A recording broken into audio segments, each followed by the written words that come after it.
Good morning, everyone. My name is Johannes Damodar Patak, and I'm the Caribbean Program Officer at Climate Tracker.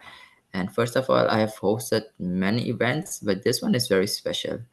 And this one is special because it's one that will give all our journalists recognition, all the hard work you did in the past year, that there was opportunity out there to submit these stories that you guys did and to get some recognition for it and an award for it. So I'm more than happy to host this session.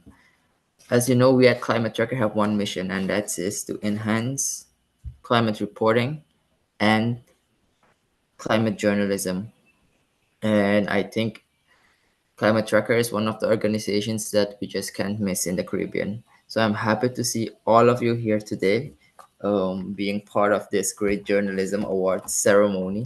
It was a bit long, but believe me, it was not easy. We had a lot of applications, a lot. Like look at what Emma is. Emma is like shaking her head. Yes, there were a lot of applications, a lot of awesome stories. So it took a while to go through all the stories, and our judges, they were not, it was not that easy for them either. So before we go to that part about how it went and everything, I'm just going to give the word to our director, our original director, and that's none other than our own Design Billy. Design, the floor is yours. Thank you so much, Johannes, and good greetings and good morning to everyone. I am Dizan Billy. I'm the Caribbean Regional Director at Climate Tracker, and I am really happy to be here with you this morning today as we gather to celebrate the Caribbean Climate Justice Journalism Awards. As Johannes said, it was a long road, but we're here, and we are very pleased and happy with our results. The stories that they will tell you a little bit about themselves, very inspiring stories. We are not only recognizing the exceptional talent and dedication of our awardees, but also acknowledging the unique challenges that journalists in the Caribbean face in telling climate stories. The Caribbean, as we know, is rich in biodiversity and cultural heritage, and it is on the front line of climate change impacts because, as we also know, because been experiencing this for a very long time, from devastating hurricanes that ravage our coastlines to encroaching threat of sea level rise, our region is no stranger to the realities of a changing climate. And yet, amidst these challenges, there exists a significant disparity in resources and support for journalism, making it increasingly difficult for reporters to cover these very critical issues. Journalists in the Caribbean are often confronted with limited access to funding, training, and technology, and this hinders their ability to conduct in-depth investigations and produce high-quality reporting on climate change. Additionally, the lack of institutional support and protection for journalists can leave them vulnerable to intimidation, censorship, and even physical harm when covering sensitive environmental issues.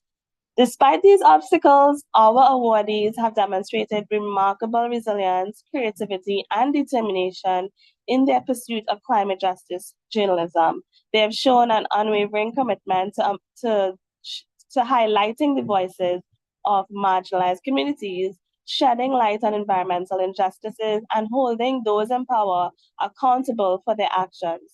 Through their reporting, our awardees have not only raised awareness about the urgent need for climate action, but they have also catalyzed tangible change in their communities.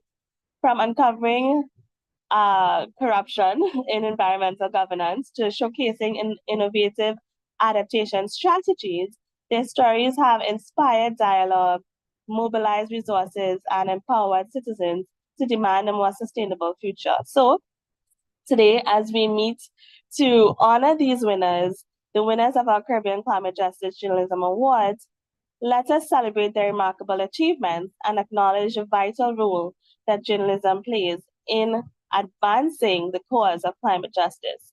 I want to recognize as well the bravery and the tenacity of our awardees in overcoming these challenges that I've mentioned and reaffirming their commitment to protecting Caribbean climate justice and working towards Caribbean climate justice.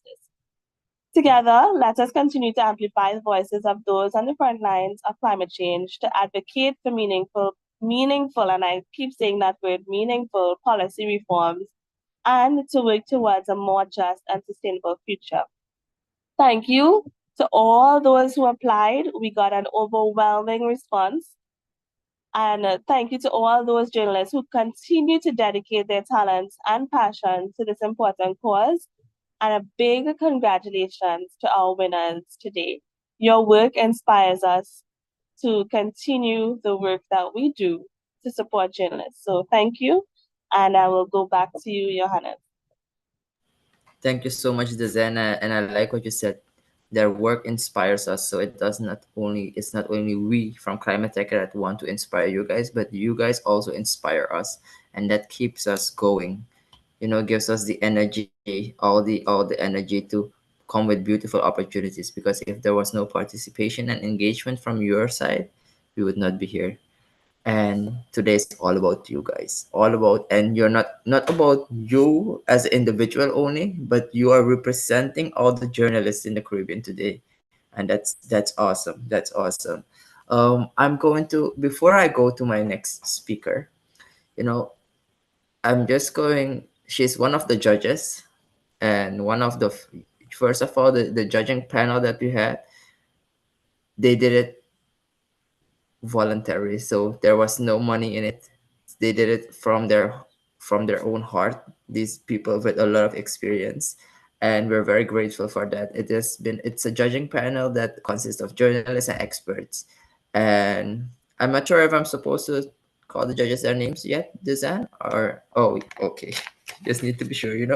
So we had three judges on the panel, and the names are Tyrell Gittens. He's from Caribbean, experienced journalist. We had from the civil society also someone that was Rihanna Gonzalez, and nonetheless, the very experienced journalist among us, and Emma Lewis, and she's here today with us. It was so the selection process has been as transparent as you can think. No one of Climate Tracker was in the judging panel. It was all the Caribbean society, the Caribbean experts, and the stakeholders within the environmental space, climate change space that scored all of your applications. So today here we have Emma Lewis, who is going to talk a bit about about the importance of climate justice, climate change, climate journalism, and then she's going to tell her experience, how she experienced the judging period. Emma, take it away. Thank you so much, Johannes. I hope everyone can hear me well. I was also going to talk about, the obvious many challenges that I'm sure many of you must have faced, which Dizan has outlined. But just to say that I am awed by your energy, your curiosity, which is a necessary quality for a journalist, and your diligence. Please big up yourselves for working so hard and for turning in your pieces, whether written, multimedia, podcasts, videos. Much work and much thought has gone into them, and I applaud you for that.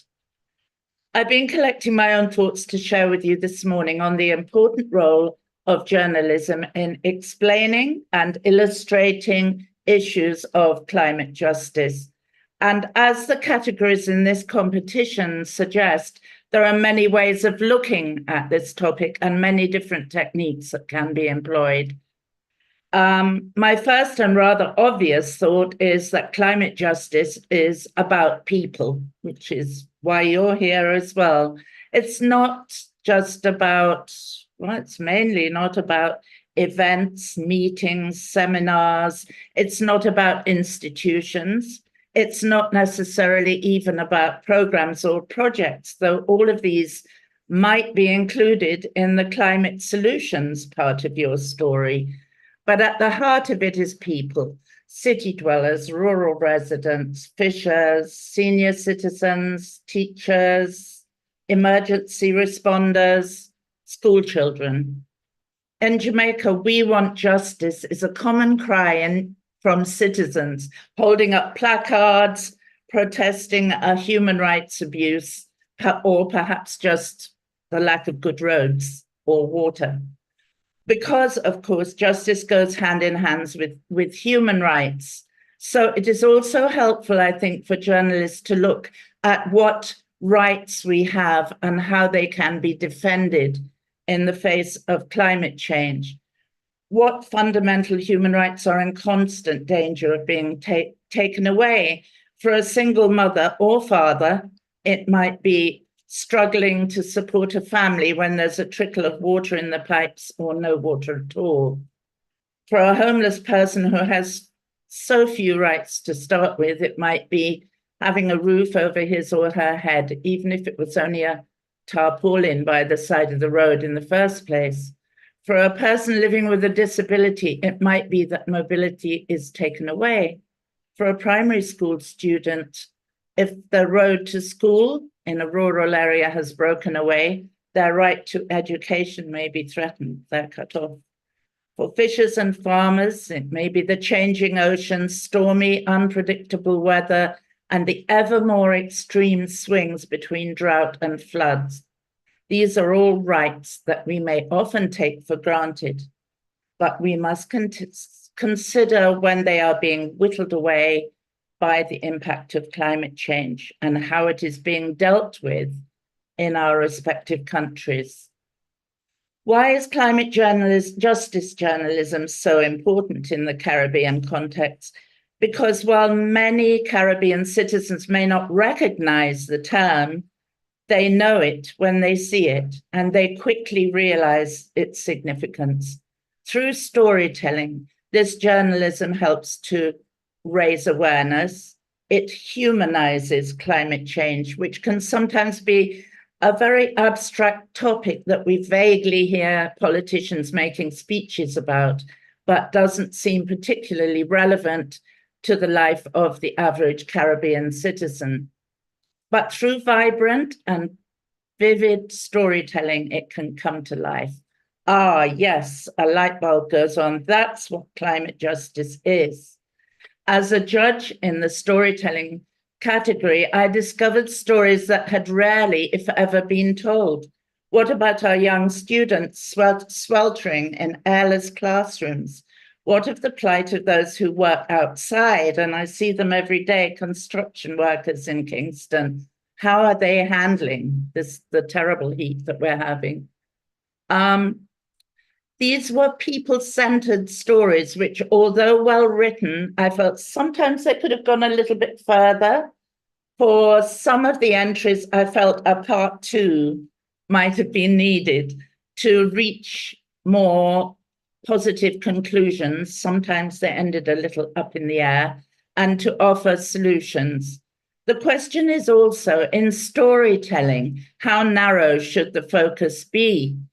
One or two people, a group of people, some were complete in themselves, the firefighters in the Dominican Republic. Another story from Suriname, remarkably, wove in advocacy and achieved what is not always possible, but always worth fighting for, holding those in power accountable. So well done to you all on the storytelling front. If you're telling a story, though, don't put words into people's mouth. Give them time, allow them to expand their thoughts and express themselves in their own way. A conversation can raise awareness in a well-crafted journalism piece, just as in a real-life discussion or meeting. But sometimes you can just take that little step back and listen. With climate justice journalism, you just have to dig deeper. The story is rarely on the surface, and it is rarely to be found in the pronouncements of government representatives and bureaucrats. In the investigative journalism category, some entries, I think, fell a little short again, while others pushed the envelope further. a deep dive into 2 climate-related initiatives by the Barbadian government was very thorough. Several of these topics, such as the stepped-up recycling efforts in Jamaica, seemed to open doors for further exploration. While the quality was excellent in some of the investigative entries, others fell a little short as is not quite enough substance. I wanted more meat on the bones, and there's always so much more. Good investigative journalism should leave some questions unanswered, and several entries did achieve this. So we want to know what next? Where do we go from here? And then the conversation can be continued through journalism. The youth journalism category was a little disappointing to me, as I did not see enough of the passion and the advocacy voice that I'd hoped to see. However, some entries were really outstanding, well researched, and again, interesting topics. It's one thing to discuss and report on the many challenges our region faces and the struggles for climate justice. It's another to focus on solutions. This category was perhaps the hardest to tackle, but congratulations to all the entrants who went in for it.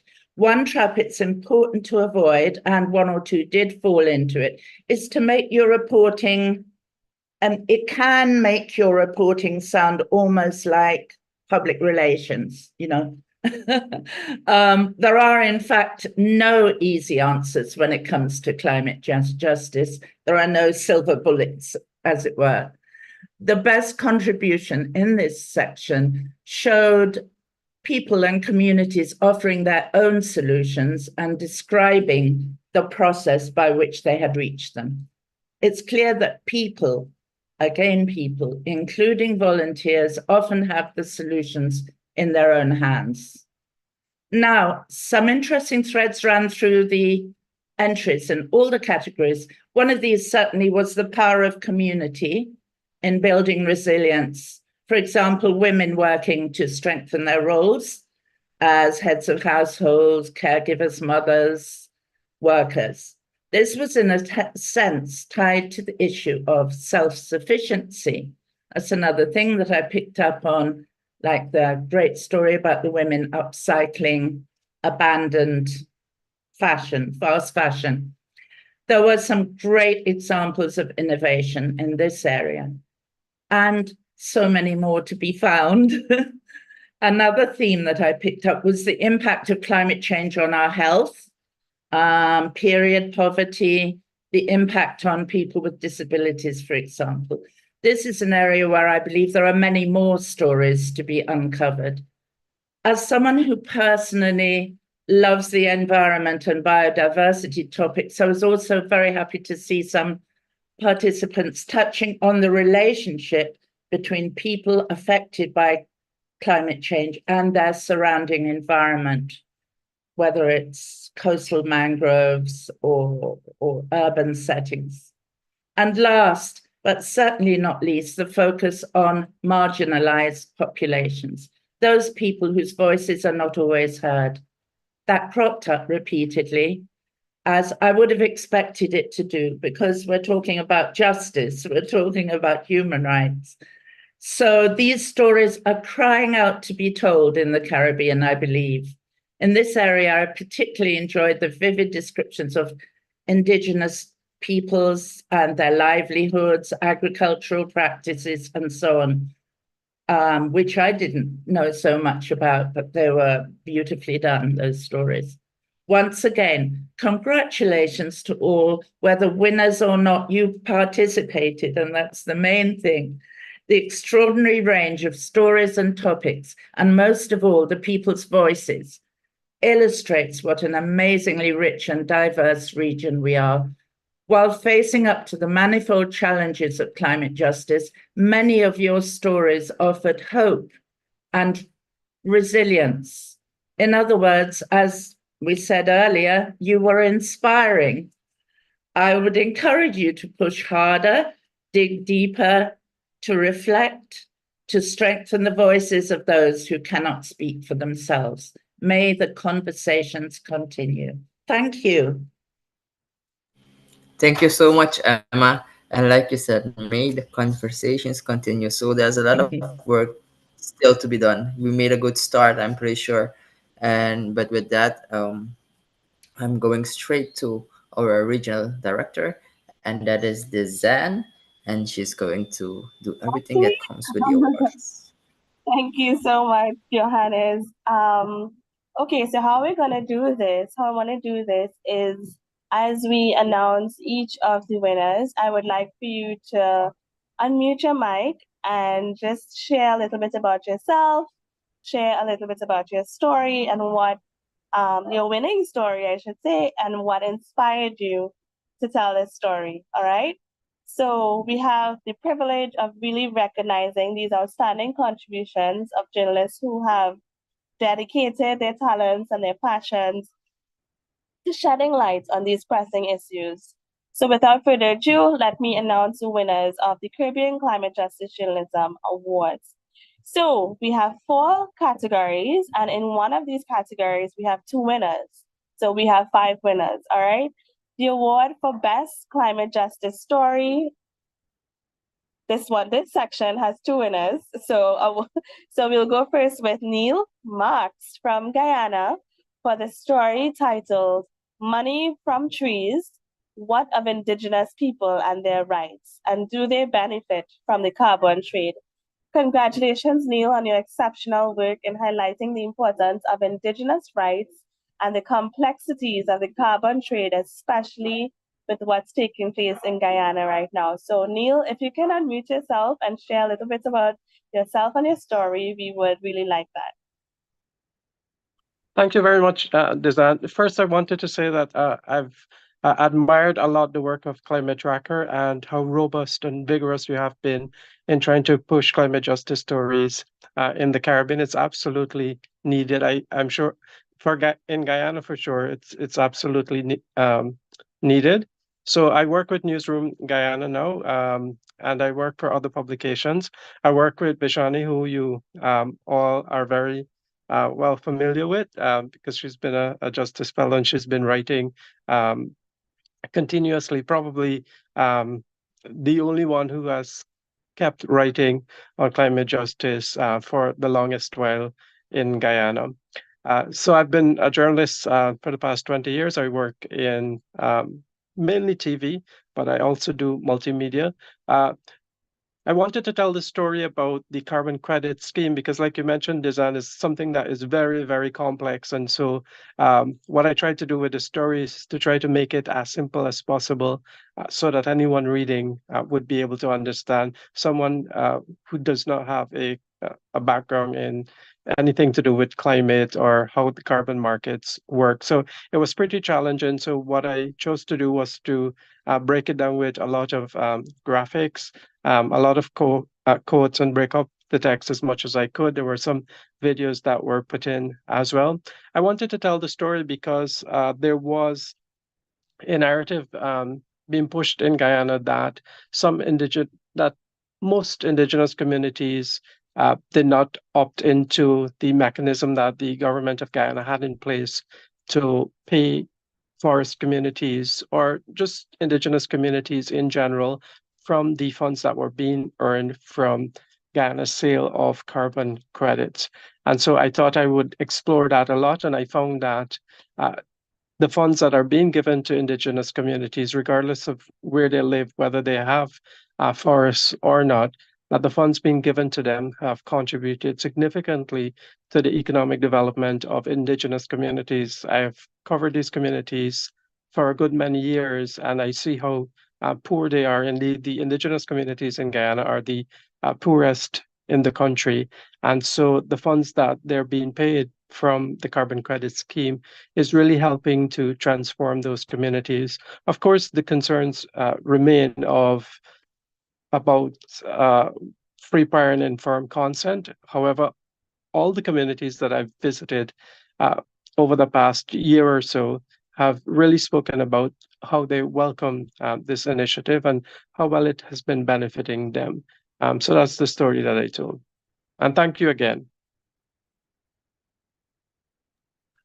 Thank you, Neil, for that story, and congratulations on your win. And moving on, I'm going to go to the next winner in this category for Best Climate Justice Story. And this award goes to Candace Stewart for her story entitled A Look at Period Poverty Experiences in Jamaica and Trinidad and Tobago. Candace, your insightful reporting on this often overlooked issue and how it relates to climate justice has been truly commendable. So we'd love to hear from you. Thanks, Design. Morning, everyone. So, as you've heard, my name is Candice Stewart, and I'm Jamaican. So, this story means a lot to me. You know, period poverty isn't something that most persons find important. Actually, people feel as though period poverty doesn't exist. And I had such an experience, and I wrote something. I would just like to read it to you to truly express my experience in writing this story. Uh, so, in the second quarter of 2023, I found myself being in an environment that did not support my growth or forward thinking as a climate journalist. It was also in that quarter where I got the good news of being accepted as part of the second cohort of the Climate Justice Journalism Fellowship. Though the space I was in did not nurture or support my goals, it was a space that would benefit me in the long haul of publishing. However, it got to a point where this story, a story I believed in, a story worth examining and telling, was trampled upon and dismissed under patriarchy and sexism. After 2 days of anxiety ridden but careful consideration, I made what felt like a radical decision to leave in protest and in protecting myself. From there, I focused on the fellowship and the amazing stories I would write. Fast forward to today, where we all are, the same story that was trampled upon in an environment set on making me feel small is the same story I'm being awarded for today. And I find that that's just so poetic for me. I don't know how else to put it, you know. I'm told that it's a story that inspired a well-known local journalist to explore the same topic a bit more with a radio feature. It's a story that has received many words of encouragement in feedback, a story that has inspired me to want to do more. Period poverty by itself is a real problem faced by women, girls, people who menstruate. If you haven't experienced it, you know at least one person who has or who is going through it. But this experience doesn't happen on its own. There are socioeconomic factors that exacerbate it, and there are also climate change events that do the same. I wrote this story because I wanted to seek more information about how people face period poverty when there's no access to water or safe to use water available. I wrote this story so that I could engage with people who know what it's like to experience menstrual hygiene management and have firsthand experience with it or the lack thereof. I wrote this story so as to enhance my own activism through climate justice, as to explore the facets of gender injustice, which is what it is, with water scarcity, and shine that spotlight is seeking climate justice. Many folks believe in throwing paint, chanting, and using placards, among other forms of protest. Those are great, but my writing is my advocacy, and that's how I protest, and I'm grateful for this recognition. It is so important to be surrounded by people who encourage, uplift, and support you. I have much more to do, and with support, I will. I want to thank a few people: my mother, encouraging friends, and my fellowship mentors who are here with us today. And they all saw the potential in this story when I didn't. I saw I was pushed and encouraged to put pen to paper and fingers to keyboard. The story wouldn't have been what it is without the voices of a few people who I interviewed. So I want to thank Shelly Ann Weeks, Daniel Frazier, Isha Brooks, and Chantel Ling. I also want to thank Evan Gates from Period, which is the international non-profit menstrual movement, who so graciously accepted my interview request. Without them, none of this would be possible. Thanks. Thank you, Candace. And I'm not gonna lie, you almost made me cry. I had to take off my I had to take off my video for a second there. Um, thank you so much, Candace, for being brave enough to stand up for what is right. Really and truly, that sums it up. Next, Thanks. we have next we have the award for Best Youth Climate Reporter, and the honor goes to Ruby Murillo for the story Who Pays the Price of Fashion. And Ruby, we want to thank you so much for your passion and your commitment to raising awareness about the environmental impacts of the fast fashion industry. It's truly inspiring. So we'd love to hear a little bit from you, Ruby. You can speak in Spanish if it's more comfortable for you. That's totally fine. Okay, thank you very much. I will try to speak as much English as I can. First of all, I want to thank Climate Tracker for this recognition, for this award. I want to also thank God because He gives me the strength I need to persevere. I want to thank my mates here at Listín Diario, especially Yadimir Crespo, who was my partner during this investigation. I want to thank my editors, my supervisor, because they always guide me and they put so much trust in my work. And obviously, that's something that I really appreciate. And of course, my family, because they always support me and my job and are very proud of me. I think what's like the most special for me for winning this category, and maybe even like a little bit pressuring, is knowing that it's the youth category. Because it represents a generation that has so much to do when it comes to climate change and protecting the environment. And I truly believe that this generation is doing so, and that our youth is highly interested in taking care of our planet, and it's doing the best we can, of course. I come from a country that has beautiful natural resources, our beaches, forests, our mountains. If you've come to Dominican Republic, you would know that it's beautiful. But at the same time, I believe that we are not necessarily taking care of those natural resources like we should be doing. So for this award, I presented two investigations I did, two multimedia investigations I did for Listín Diario. And one of them was like forest firefighters story, and the other one was this story about fast fashion. And well, basically, if you haven't seen the documentary series, it's 3 episodes that expose how fashion is becoming an environmental and health issue in the Dominican Republic, from the synthetic materials, mismanagement of waste, the imported clothing that come from the United States that end up in landfills here in the Dominican Republic, and other factors that are affecting our country.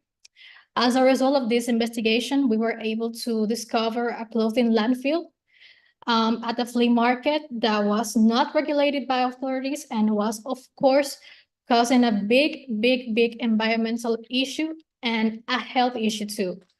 We also were able to talk with experts about this topic who offer us different solutions. And I think what was most interesting about making this series was being able to not only expose the problem, but see the different solutions that are being created here in the Dominican Republic, like Emma mentioned earlier during this meeting.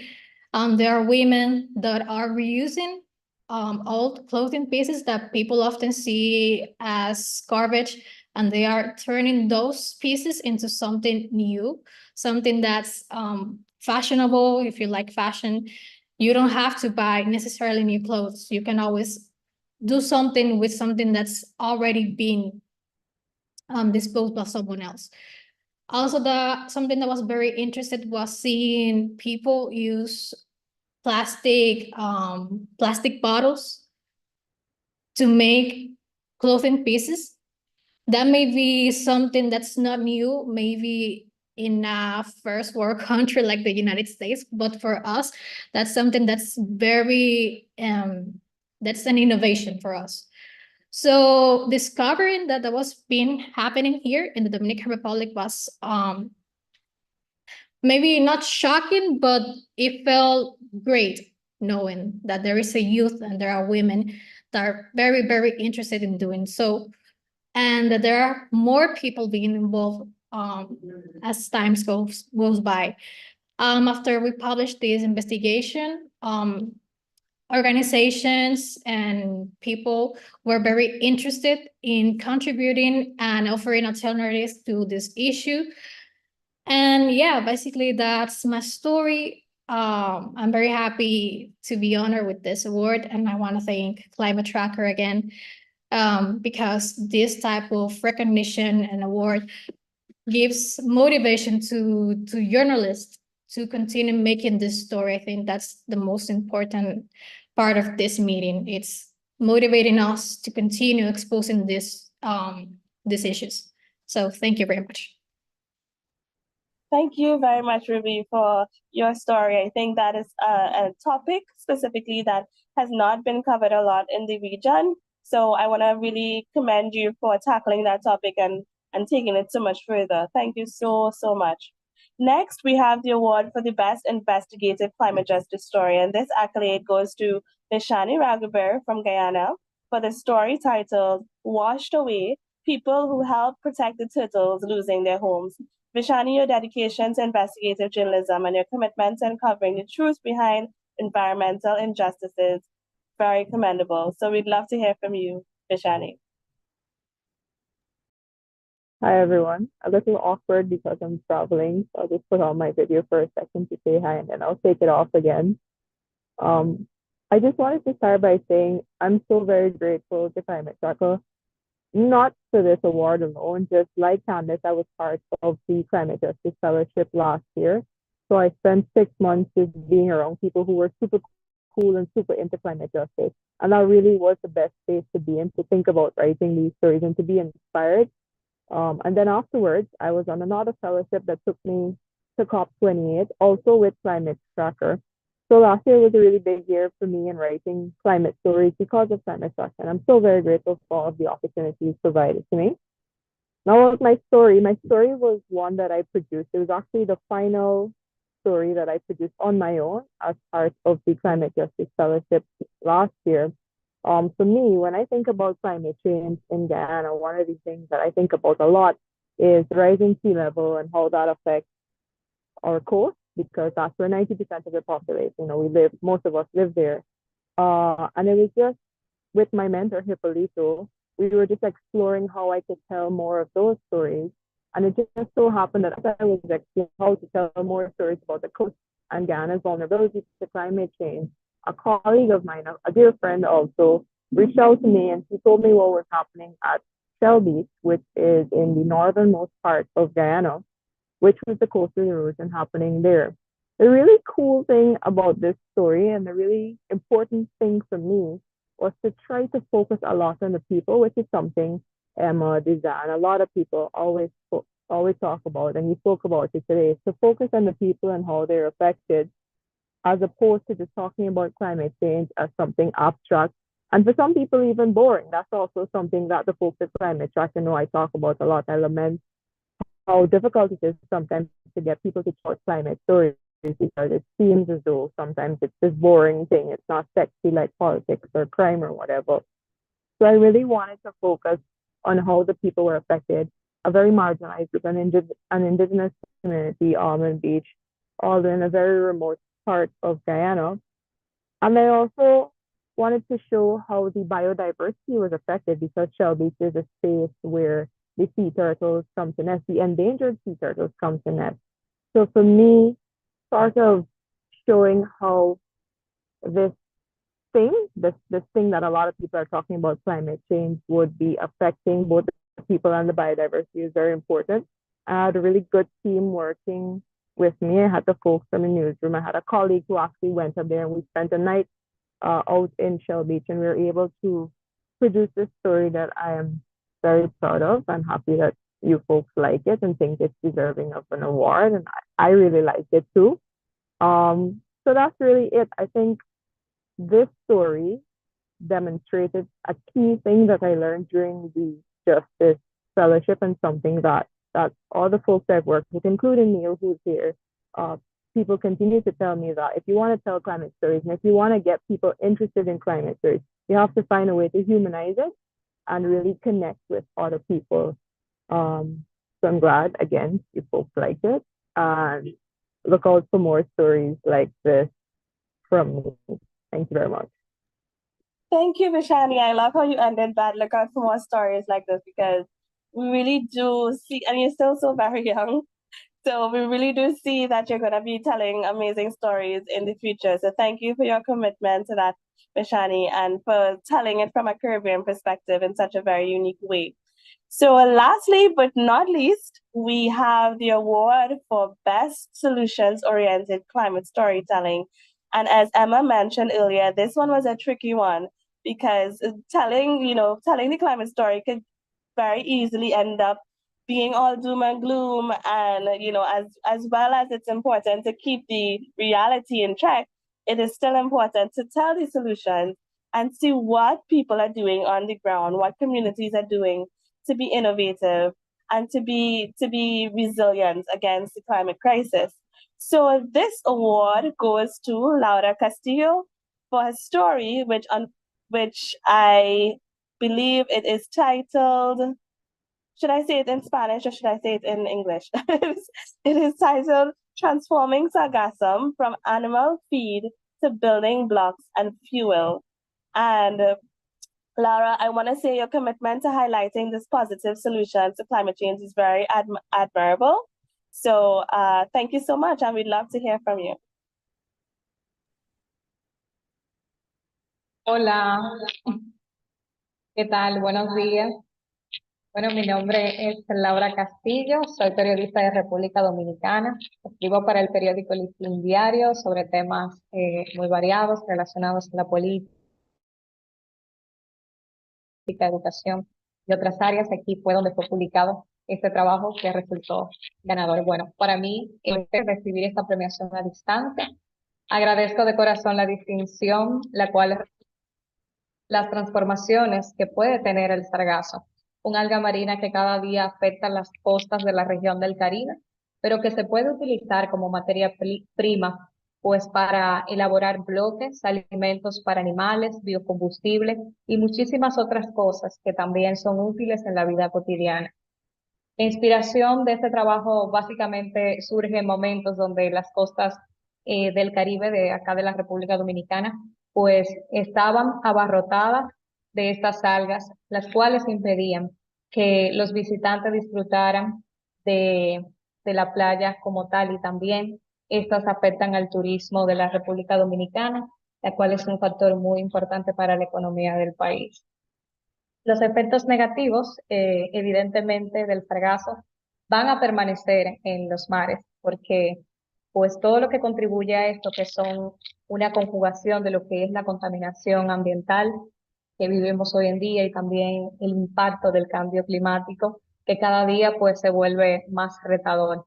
Entonces ya el problema lo tenemos, el impacto también negativo de estas algas lo tenemos, por eso debemos de informar pues desde el punto periodístico sobre cómo se puede convertir esta problemática en oportunidades, y esto es lo que plantea básicamente este trabajo. Quiero aprovechar pues el escenario para darles las gracias a ustedes por evaluar este trabajo, por resultarlo ganador, y también a todas las universidades que sirvieron de apoyo, y a todos los catedráticos que también aportaron su conocimiento, expresaron sus proyectos y conversaron con nosotros para hacer este texto posible y que pudiera llegar tan lejos, sobre cómo podemos transformar el sargazo en alga marina que nos afecta y nos seguirá afectando, y que bueno, que podemos darle un mejor manejo de una manera adecuada. Muchísimas gracias. Thank you very much. Gracias, Laura. Let me try to say something. Disfruté mucho leyendo tu artículo. Buen trabajo. Thank you so much, Laura, for your story, and it was really, really a great and inspiring story to read about how people are taking the sargassum that is plaguing the Caribbean and turning it into um, something positive. So please join me, everyone, in congratulating all of our winners for their outstanding contributions to climate justice journalism in the Caribbean. Your work really inspires us, and it really helps us to understand why we need to strive for more climate and environmental journalism in the region. So thank you so much. And we'll be sharing all of these stories on we will be sharing all stories on our website right after this event is done. So you can check it out there at climatetrackercaribbean.org and on all our social media as well. You'll see them everywhere on our social media. So thank you so much. And I'm going to go back now to Johannes. Thank you so much, Zen, and once again, congratulations, everyone. It was, this whole journey has been wonderful, and I'm going to thank Emma. Thank you again for your contribution, your support in this whole process, and the two other You're judges, welcome. Rihanna and Tyrell.